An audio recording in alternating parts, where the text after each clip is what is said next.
পরমারাধ্য শ্রী শ্রী বাবামণির রাতুল চরণে প্রণাম জানিয়ে এবং আমার সমস্ত গুরুভ্রাতা ও গুরু ভগিনীদের প্রতি সশ্রদ্ধ জয়গুরু সম্ভাষণ জানিয়ে আজকের পাঠ শুরু করছি। ওম অখণ্ড সংহিতা বা অখণ্ড মণ্ডলেশ্বর শ্রী শ্রী স্বামী স্বরূপানন্দ পরমহংসদেবের উপদেশ বাণী নবম খণ্ড। নামের গান। দীক্ষা দানান্তে শ্রী শ্রী বাবামণি বলিলেন, আজ থেকে তোমাদের নামের গান গাওয়া শুরু হলো। মঙ্গলময়ের নাম অবিরাম শ্বাসে প্রশ্বাসে গান করো। এ গান গেয়ে নিজে কৃতার্থ হও, জগৎকে কৃতার্থ করো।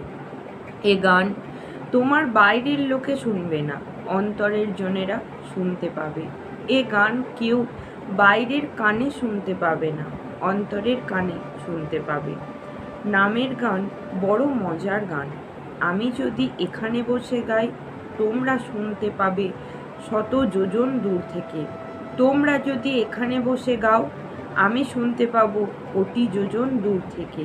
এ গান আয়ুপ্রদ, প্রীতিপ্রদ, সুখপ্রদ, শান্তিপ্রদ।